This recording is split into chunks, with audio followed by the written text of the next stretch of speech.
বললাম স্বর্ণকার মশাই, খুব ভালো দেখে একটা হার গড়িয়ে দিতে হবে। আপনি কোনো চিন্তা করবেন না রানীমা, কালকের মধ্যেই আমি হার গড়িয়ে নিয়ে আসবো। সোনার হার গড়াতে দিচ্ছ, তা কার জন্যে?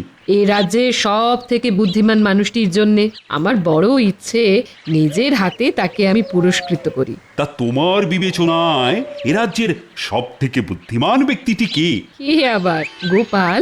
আচ্ছা, গোপাল ছাড়া আর কাউকে কি তুমি চেনো না? চিনব না কেন? তবে আমার মনে হয় গোপালই হচ্ছে এই রাজ্যে সব থেকে বুদ্ধিমান লোক।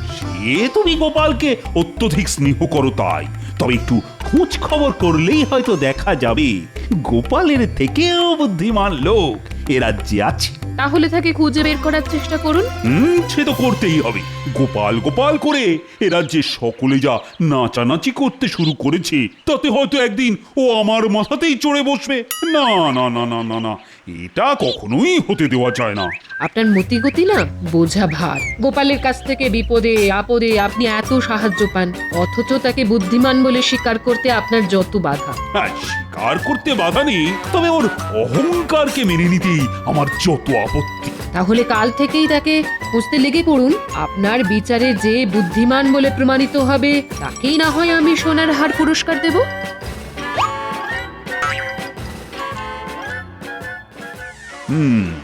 গোপাল যে বুদ্ধিমান লোক সেটা আমিও জানি রানী। তবে সোনাকে যেমন কষ্টি পাথরে ঘষে যাচাই করে নিতে হয়, তেমনি আমিও ওকে বারে বারে যাচাই করে নিতে চাই। শোনো, তোমাদের রানীমার বড় ইচ্ছে যে এ রাজ্যের সব থেকে বুদ্ধিমান লোকটিকে একটা সোনার হার উপহার দেন। ও বাবা, সোনার হার! আহা, কি সুসংবাদ! অত নেচে লাভ নেই মন্ত্রীমশাই, পুরস্কার তো পাবে গোপাল আর আমাদের পড়বে কপাল। না না না না, এবারে অত সহজে আর সেটি হবে না। তোমাদের মধ্যে প্রত্যেককেই বুদ্ধির পরীক্ষা দিতে হবে, আর আমার বিচারে পরীক্ষায় যে শ্রেষ্ঠ হবে সেই পাবে সেরা বুদ্ধিমানের পুরস্কার, সোনার হার।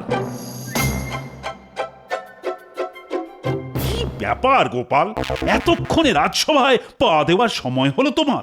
আসলে আমার পা দুটো একটু আস্তে চলে কিনা, তাই রাজসভায় আসতে একটু দেরি হয়ে গেল মহারাজ। এই ফাঁকে মহারাজকে একটু গোপালের বিরুদ্ধে তাতিয়ে দিতে হবে। দেখেছেন মহারাজ, দেখেছেন গোপালের সাহসটা একবার দেখেছেন? দেরি করে আসার পরও আপনার প্রশ্ন নিয়ে কেমন রসিকতা করলো। আগে হাস্যরস বিতরণ করাই তো আমার কাজ মন্ত্রী মশাই। চুপ কর গোপাল, সব সময় তোমার এই স্থূল রসিকতা আর ভালো লাগে না। ঠিক আছে, কাল থেকে না হয় সূক্ষ্ম রসিকতাই করব, তবে সেটা যে সূচের মতো গায়ে বেঁধে সহ্য করতে পারবেন তো? এই বাচালের কথা বাদ দিন মহারাজ, যা বলছিলেন বলুন। বলুন কিভাবে আমাদের বুদ্ধির পরীক্ষা দিতে হবে। ও বাবা, বুদ্ধি পরীক্ষা? সে তো অভিনব ব্যাপার। আর সেই পরীক্ষায় তুমি হারবে গোপাল। আমি না হয় হারবো, তবে আপনি জিততে পারবেন তো? যদি জেতেন তাহলে কথা দিচ্ছি এই কৃষ্ণনগরের ঘরে ঘরে আমি ভোলা ময়রা রসগোল্লা পৌঁছে দেব। এই বাঘ বিতণ্ডা থামিয়ে যা বলছি তা সকলে মন দিয়ে শোনো। এই কৃষ্ণনগরের সব থেকে বুদ্ধিমান কে সেটা প্রত্যেককে কাগজে লিখে এনে আমার কাছে জমা দিতে হবে। কাগজে লিখে আনতে হবে? হ্যাঁ, কেউ যদি নিজেকেই বুদ্ধিমান মনে করে সেটাও কাগজে লিখতে হবে, আর যদি অন্য কাউকে বুদ্ধিমান মনে করে তাহলে সেটাও লিখতে হবে। হ্যাঁ, তবে একটা কথা, কেন বুদ্ধিমান সেটাও ওই লেখার মধ্যে যুক্তি দিয়ে প্রমাণ করতে হবে। বাবা, এ তো খুব হজবজ ব্যাপার। বাহ, সেরা বুদ্ধিমানের পুরস্কার পাবে, আর সেটা একটু হজবজ হবে না? যাও যাও, সকলে এখন বাড়ি চলে যাও দেখি। ভেবে চিন্তে মন দিয়ে লিখে কাল আমাকে জমা দেবে।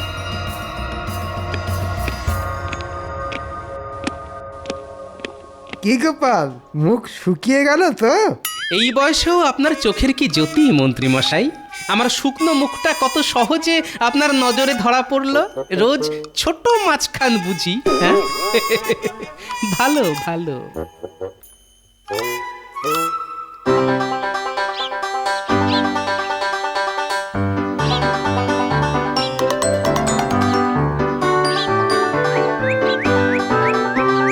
গিন্নি, ও গিন্নি, কোথায় গেলে?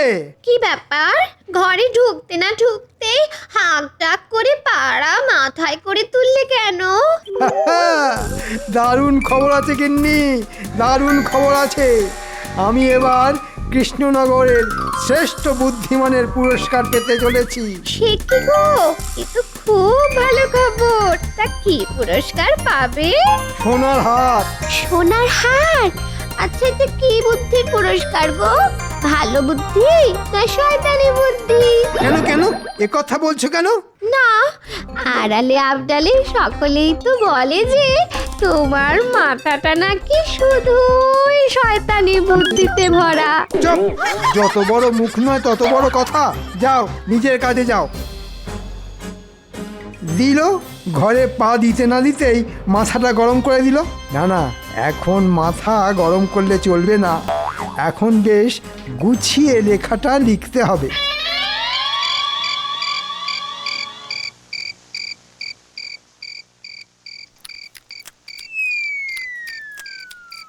কি গো, পাখার বাতাস করাটা হঠাৎ বন্ধ করে দিলে কেন গো?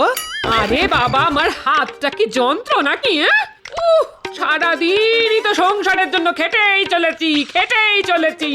আমার তো আর শখ আহ্লাদ কিচ্ছুটি নেই। বুঝলে গিন্নি, কদিনের মধ্যেই দেখবে তোমার গলায় কেমন সোনার হার দুলছে। সত্যি সত্যি বলছো? হ্যাঁ গো। তাহলে কালই শাকটার কাছে চলো। শ্যাকরার কাছে যেতে হবে না গো, সোনার হার মহারাজ দেবেন। কেন কেন কেন মহারাজ দেবেন কেন?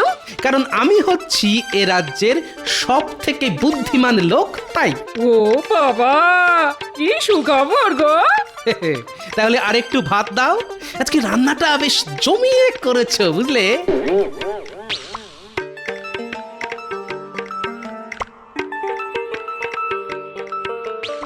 লেখাটা যা হলো না, যাকে বলে 100-এ 100। এই লেখা পড়ে আমাকে শ্রেষ্ঠ বুদ্ধিমানের পুরস্কার না দিয়ে মহারাজ আর যাবেন কোথায়? হ্যাঁ,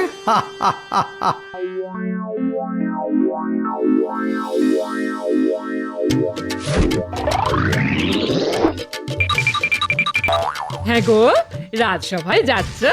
হ্যাঁ, কারণ আজই তো আমার বুদ্ধির পরীক্ষা দেবার দিন। ভালো করে পরীক্ষা দিও কিন্তু। তুমি কোনো চিন্তা করো না গিন্নি, সোনার হার আমি পাবোই পাবো। দুকা দুকা দুকা দুকা। তা গোপাল, কি লিখলে? কিরকম লিখেছি জানি না, তবে মনে হয় আপনার থেকে ভালো। ঠিক আছে, সময় এলেই দেখা যাবে। জয় মহারাজ কৃষ্ণচন্দ্রের জয়, জয় মহারাজ কৃষ্ণচন্দ্রের জয়। বসো বসো, তা সকলে লিখে এনেছো তো? হ্যাঁ মহারাজ, আপনার কথা মতো খুব ভেবে চিন্তে লিখে এনেছি। আশা করি আমার লেখা আপনার পছন্দ হবে। সভাকবি, তুমি আগে পড়ো তোমার লেখা। আমি আমার মনের ভাব কবিতার মাধ্যমে বর্ণনা করব। আচ্ছা, তাই করো। পূর্ব হোক বা পশ্চিম, যার বুদ্ধির জুড়ি মেলা ভার, সে আর কেউ নয় আমাদেরই গোপাল ভাঁড়। বুদ্ধি তার থেমে থাকে না, স্থলে হোক বা জলে, সব সমস্যার সমাধান করে ছলে বলে কৌশলে। থাক থাক, বোঝা হয়ে গেছে, আর পড়তে হবে না। তুমি বসতে পারো। রাজ পণ্ডিত, কি হলো, বসে রইলে কেন? উঠে আর কি হবে মহারাজ, আপনি তো এক্ষুনি বসিয়ে দেবেন। কেন বসিয়ে দেবো কেন? ওই যে আমার বিবেচনা অনুযায়ী সভাকবির মতো আমিও যে লিখে এনেছি, গোপালই হচ্ছে সেরা বুদ্ধিমান। ও, তো সেনাপতি? সারা রাত ভেবে ভেবেও আমি কিছু লিখে উঠতে পারিনি মহারাজ। অপদার্থ। রাজ জ্যোতিষী, আমার বিবেচনা অনুযায়ী মহারাজই হচ্ছেন এ রাজ্যের সব থেকে বুদ্ধিমান ব্যক্তি, কারণ তিনি আমাদের মহারাজ। আর কিছু লিখেছো কি? না মহারাজ, কারণ শাস্ত্রে বলেছে অল্প কথাই শ্রেয়। আমি এবার বসি মহারাজ। এবার তাহলে আমি পড়ি মহারাজ। পড়ো পড়ো। উফ, যা একটা লেখা লিখে এনেছি না, লেখার ছত্রে ছত্রে শুধু তেল আর তেল। মহারাজ শুনেই পা হরকাবে। আমার মনে হয় এ রাজ্যের সব থেকে বুদ্ধিমান আর বিবেচক লোক হচ্ছেন আমাদের পরম শ্রদ্ধেয় মহারাজ। ব্যাস তৈলমর্দন শুরু হয়ে গেল। কারণ হিসেবে কি লিখেছ মন্ত্রী? হ্যাঁ, এই তো পড়ছি মহারাজ। তিনি শুধু বুদ্ধি দিয়ে সর্বদা শত্রুর হাত থেকে আমাদের রক্ষা করেন। তিনি যে কত কি করেন, এই করেন ওই করেন, আর যা করেন তা সবই ওই বুদ্ধির জোরে। ব্যাস, আমার আর কিছু বলার নেই। বাহ বাহ বাহ, বেশ বেশ, খুব ভালো খুব ভালো। তা গোপাল, এবার তো তোমার পালা। আসলে কাল থেকে আমার গলায় বড্ড ব্যথা হয়েছে, তাই অনুগ্রহ করে যদি কেউ আমার লেখাটা পড়ে দেন। ঠিক আছে, মন্ত্রী পড়ে দিচ্ছে। অমন্ত্রী, গোপালের হাত থেকে কাগজটা নিয়ে পড়তে শুরু করো দেখি।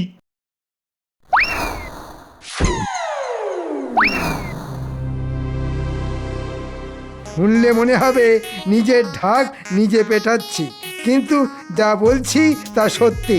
আমি মনে করি আমি হচ্ছি এ রাজ্যের সব থেকে বুদ্ধিমান লোক। শুধু বুদ্ধির জোরে সামান্য এক নাপিত থেকে আমি আজ রাজসভার এই জায়গায় পৌঁছেছি। ঠিক আছে ঠিক আছে, বাকিটা পড়ো। আসলে মহারাজের মাথায় তো বুদ্ধি শুদ্ধি বলতে তেমন কিছুই নেই। চুপ! কি বললে? আমার মাথায় বুদ্ধি শুদ্ধি নেই? আমি আবার বললাম কখন? আমি তো শুধু পড়ছি, লিখেছে তো গোপাল। হ্যাঁ, তাও তো বটে। ঠিক আছে ঠিক আছে, বাকিটা পড়ো। তাই সমস্যায় পড়লেই মহারাজ আমার শরণাপন্ন হন, আর তখন আমাকেই মুশকিল আসান হয়ে তার পাশে দাঁড়াতে হয়, কারণ আমি হচ্ছি বুদ্ধিমান। শুধু বুদ্ধি নয়, গোপালের সাহসও আছে বলতে হবে। ঠিক আছে, কাল আমি ঘোষণা করব কে পাচ্ছে বুদ্ধিমানের পুরস্কার। আজ তাহলে সভা এখানেই শেষ হল।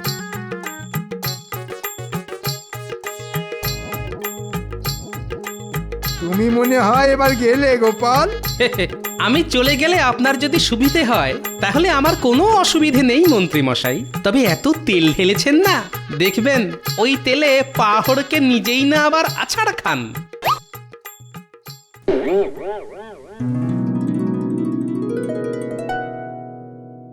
ভাবতে পারো রানী, ভাবতে পারো, রাজসভা ভর্তি লোকের সামনে গোপাল বলে দিল যে মাথায় নাকি বুদ্ধি শুদ্ধি বলতে তেমন কিছুই নেই। ও মা, গোপাল এই কথা বলেছে বুঝি? বলেছে মানে আরো বলেছে যে আমি যখনই বিপদে পড়ি সেই নাকি আমাকে উদ্ধার করে। ভুল তো কিছু বলেনি, যা সত্যি তাই বলেছে। তবে ওকে আমি ছাড়বো না। এক ঘর লোকের সামনে আমাকে হেনস্থা করার জন্য শাস্তি ওকে পেতেই হবে। ও মা, ও কি তাহলে পুরস্কার পাবে না? পাবে না কেন? নিশ্চয়ই পাবে। সোনার হারের থেকেও অনেক দামি পুরস্কার পাবে। তবে এমন পুরস্কার সেটা না পারবে গিলতে আর না পারবে ওগরাতে। মানে? কাল রাজসভা এলেই দেখতে পাবে।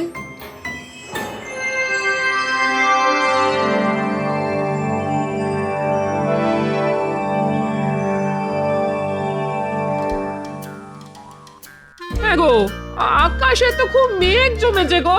তুমি কি এর মধ্যেই রাজসভায় চললে নাকি? বারে যাব না? আজ তো মহারাজ ঘোষণা করবেন এই রাজ্যের সব থেকে বুদ্ধিমান লোকের নাম, আর তারপরেই তো পুরস্কার। না না, তাহলে যাও। বলছি, এই সোনার হার বলে কথা, তবে মনে করে ছাতাটা নিয়ে যেও। হ্যাঁ হ্যাঁ হ্যাঁ, সে আর বলতে হবে না। আমি চলি গো গিন্নি। হ্যাঁ, এসো এসো এসো। দুকা দুকা দুকা দুকা দুকা দুকা।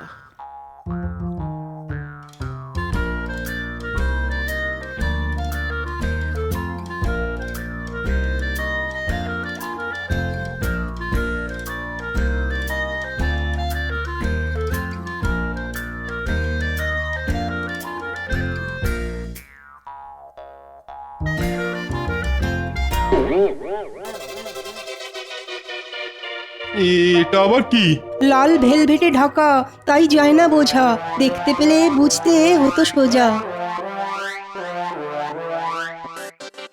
আজ তোমাদের মহারানী এ রাজ্যের সব থেকে বুদ্ধিমান মানুষটিকে পুরস্কার দেবেন। আর ওই হচ্ছে সেই পুরস্কার। ওটা কি মহারাজ? একটু ধৈর্য ধরো, এক্ষুনি দেখতে পাবে। হ্যাঁ, আমি অনেক বিবেচনা করে স্থির করলাম যে গোপালই হচ্ছে এ রাজ্যের সব থেকে বুদ্ধিমান ব্যক্তি, তাই ওই পাবে ওই পুরস্কার। এ বাবা, এ তো নিজের ঢালা তেলে নিজেই পাহাড় খেলাম। রক্ষী, পাত্রের ওপর থেকে কাপড়টা সরাও।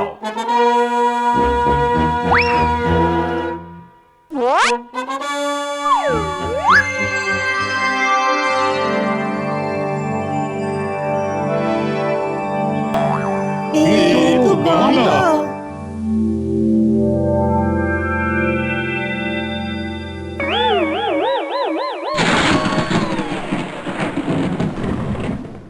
হ্যাঁ, গামলা। গোপালের অনেক বুদ্ধি তো, আর সেই বুদ্ধি দিয়ে ও আমাকে বিপদে আপদে রক্ষা করে। আর তাই সেই বুদ্ধি ধরে রাখতে আমি এই গামলাই উপহার দিলাম। কি গোপাল, পছন্দ হয়েছে তো? কিন্তু সোনার হার? সোনার হারের থেকেও এটা অনেক দামি। তবে হ্যাঁ, এই উপহারের যথাযথ ব্যবহার করে উপহারের মর্যাদা যদি রাখতে পারো, তাহলেই সোনার হার তুমি পাবে গোপাল। রানীমা, এই ছিল আপনার মনে? আমি শুধু পুরস্কার দেব বলেছিলাম, বাকি যা হয়েছে সবই তোমাদের মহারাজের ইচ্ছে অনুযায়ী। মহারাজ, এত বড় গামলা আমি রাখবো কোথায়? করব কি? কেন গোপাল, এতে করে রোজ ভাত রাঁধবে? তোমার যা জ্বালার মতো পেট, এক গামলা ভাত শুরুত করে পেটের ভেতর চলে যাবে। হ্যাঁ, তবে একটা কথা, ব্যবহার না করে যেখানে সেখানে ফেলে রাখলে কিন্তু কঠিন শাস্তি পাবে। বুঝতে পেরেছি, বোকা বলেছি বলে বড্ড লেগেছে। ঠিক আছে, সময় এলে আমিও এর উত্তর দেব। তাহলে একটা গরুর গাড়ির ব্যবস্থা করে দিন, তাতে চাপিয়েই না হয় বাড়ি নিয়ে যাই।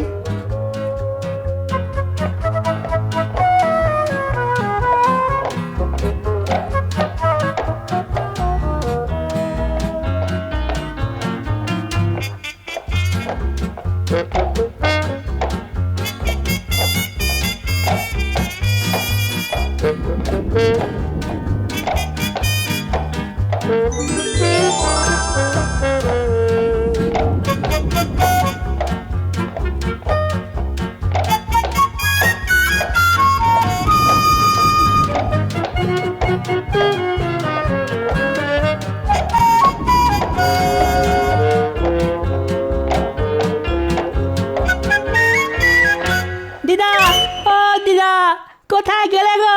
দেখো না, দাদু কত বড় একটা গামলা এনেছে, দেখে যাও।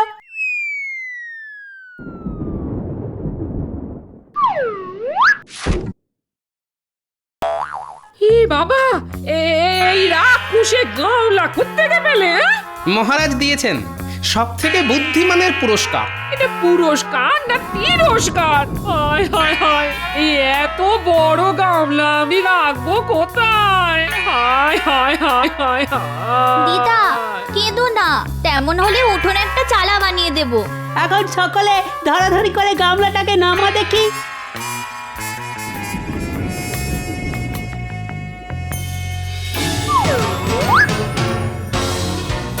যা যা, সকলে বাড়ি যা, বেশি বৃষ্টি নামলে আবার ভিজে যাবি। আমাদের খেলার কিন্তু একটা দারুণ ব্যবস্থা হয়ে গেল দাদু। এটা আমাদের জাহাজ, আর আমরা রোজ এসে এই জাহাজে চাপবো, ঠিক আছে?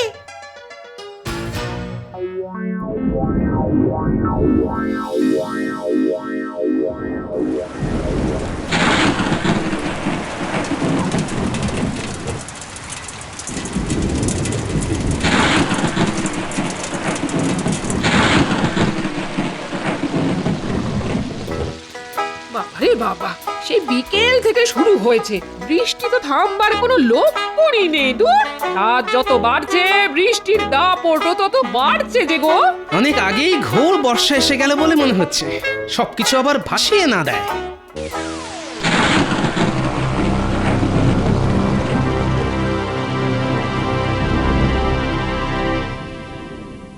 সারা রাত ধরে এত বৃষ্টি, বাবা, বৃষ্টি আর বৃষ্টি।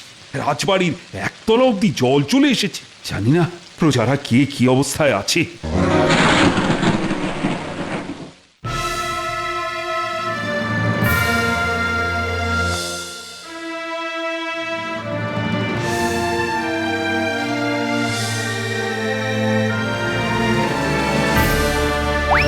সর্বনাশ হয়ে গেছে মহারাজ, সর্বনাশ হয়ে গেছে। কি খবর রক্ষী? এক রাতের বৃষ্টিতেই সারা কৃষ্ণনগর জলের তলায়। প্রাণ বাঁচাতে প্রজারা সব ওই ঘরের চালে উঠে বসে আছে। যাও যাও, তাদের সকলকে রাজবাড়িতে নিয়ে এসে থাকা খাওয়ার ব্যবস্থা করো। কি করে তাদের আনবো রানীমা? নদীর একদিকের বাঁধ ভেঙে গিয়ে জলে তোড়ে আমাদের সব নৌকা ভেসে গেছে। সর্বনাশ! তাহলে কি হবে? মহারাজ, মহারাজ, গোপালের গলা না?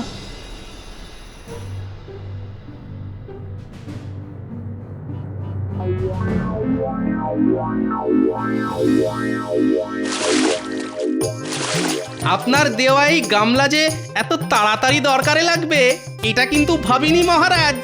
গামলা নৌকায় চড়িয়ে প্রথমে বাচ্চাগুলোকে নিয়ে এলাম, এরপর সারা কৃষ্ণনগরের সকলকে একে একে নিয়ে আসবো রাজবাড়িতে। আপনি শুধু এদের ত্রাণের ব্যবস্থা করুন। দেখেছেন, বিপদের সময়তেও গোপালের বুদ্ধি দেখেছেন। আপনি ওকে জব্দ করতে যা উপহার দিয়েছিলেন সেটা আজ ওর বুদ্ধির জোরে কত বড় সাহায্যের জিনিস হয়ে উঠল। যাও যাও গোপাল, সকলকে একে একে নিয়ে এসো।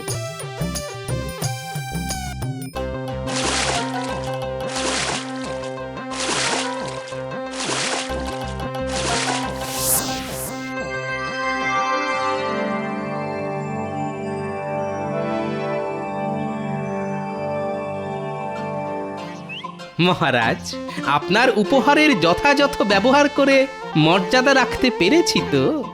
আমাকে আর লজ্জা দিও না গোপাল। তুমি শুধু বুদ্ধিমানই নও, আমার সব বিপদের মুশকিল আসান। সোনার হার তুমিই পাবে।